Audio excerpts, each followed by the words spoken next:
H1B visa पर थे, सोचा था इंडिया से ही काम कर लेंगे, वर्क फ्रॉम होम कर लेंगे, डॉलर में सैलरी भी मिल जाएगी, न सर्दी न ट्रैफिक, बस घर बैठे डॉलर कमाना।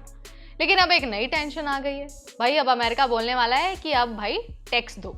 अगर आपने H1B वीजा पर रहते हुए इंडिया से काम किया तो आपकी सैलरी पर अभी भी यूएस का ही हक बनता है। तो गलती से भी आपने अगर टैक्स नहीं भरा तो वीजा, नौकरी और फ्यूचर सब कुछ आपका दांव पर लग सकता है। तो इस वीडियो को आपको पूरा देखना है, क्योंकि हम आपको यहाँ पर बताने वाले हैं कि कैसे टैक्स से भागना अब आपके लिए कोई ऑप्शन नहीं है। हाय एवरीबॉडी, मैं हूं नेहा आपके साथ and you are watching NBT tech add.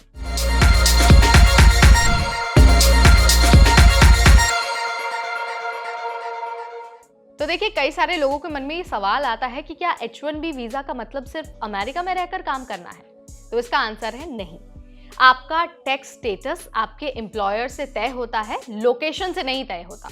अगर 2022-2023 में H1B पर आप थे और अमेरिका से सैलरी आ रही थी तो यूएस आपको अब भी टैक्स पेयर मानता है। इंडिया आकर काम करने से टैक्स की जिम्मेदारी आपकी खत्म नहीं होती है।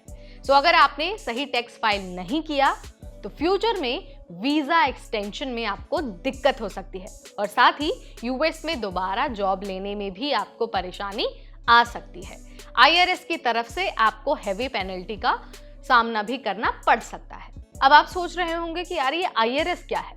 तो देखिए, आईआरएस है इंटरनल रेवेन्यू सर्विस, यानी कि एक तरह से भारत में जो इनकम टैक्स डिपार्टमेंट है ना, वैसा ही ये अमेरिका का इनकम टैक्स डिपार्टमेंट समझ लीजिए। इसका काम होता है टैक्स कलेक्ट करना, ठीक है। सो आईआरएस से आप बच नहीं सकते हैं।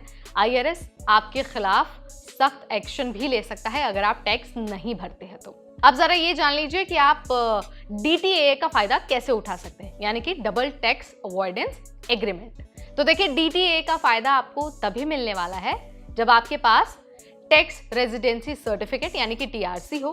TRC अगर नहीं है तो यूएस आपके इंडियन रेजिडेंट स्टेटस को नहीं मानने वाला है। मतलब अगर आप H1B पर भी वर्क फ्रॉम होम करते हैं तो भी आप टैक्स से नहीं बच सकते हैं। अब एक और सवाल लोगों के मन में आता है कि भाई क्या इंडिया में फिक्स डिपॉजिट यानी कि जो FD होता है उसका इंटरेस्ट रिपोर्ट करना जरूरी है? तो देखिए, आंसर है बिल्कुल, बहुत जरूरी है।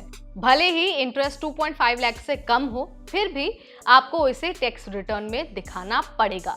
छोटी गलती अगर आप करते हैं ना तो भी आपको बड़ा झटका लग सकता है। क्या हो सकता है कि आप भविष्य में बैंक लोन नहीं ले पाएंगे, वीजा एप्लीकेशन में आपको दिक्कत आ सकती है अगर आप इनकम रिपोर्ट नहीं करते हैं। तो अब क्या करना चाहिए, जरा ये भी जान लीजिए। तो सबसे पहला आपका यही काम है कि यूएस में आपको सही तरीके से टैक्स फाइल करनी है, भले ही आप वर्क फ्रॉम होम क्यों ना कर रहे हो, ठीक है।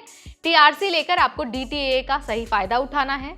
इसके अलावा इंडिया में FD इंटरेस्ट को रिपोर्ट भी करना है, भले ही टैक्स आपका 0 हो। इसके अलावा अपने फाइनेंशियल रिकॉर्ड्स को आपको बिल्कुल क्लीन रखना है। किसी तरह की कोई डिटेल या फिर किसी तरह की कोई चीज आपको छुपानी नहीं है, ताकि भविष्य में आपको किसी तरह की कोई समस्या ना हो। तो सजेशन यही है कि स्मार्ट बनिए, रूल्स फॉलो करिए और अपनी फाइनेंशियल स्टेबिलिटी को मेंटेन करिए। सो यहाँ पर मैंने आपको बता दिया है कि भाई अब आप वर्क फ्रॉम होम भी करते हैं तो भी टैक्स से नहीं बच सकते हैं। टैक्स आपको पे करना ही पड़ेगा और अगर आप नहीं टैक्स पे करते हैं तो समस्या आपको भविष्य में आएगी। आपका जो वीज़ा है वो कैंसिल भी हो सकता है और अगर आप दोबारा एक्सटेंशन के लिए अप्लाई करते हैं तो भी आपको दिक्कतों का सामना करना पड़ सकता है। लेकिन हमने आपको ये भी यहाँ पर बता दिया है कि आप इस समस्या से निदान कैसे पा सकते हैं और कैसे सारी चीज़ों को स्मूथली रन कर सकते हैं। अगर आप इन टिप्स को फॉलो करते हैं जो मैंने आपको बताया है स्मार्टली चीज़ों को हैंडल करने का, तो आई एम डैम श्योर कि आपको कोई प्रॉब्लम नहीं होगी। आप यूएस में आराम से काम भी कर पाएंगे और अगर इंडिया से भी वर्क फ्रॉम होम कर रहे हैं तो भी आपको किसी तरह की कोई समस्या नहीं आएगी।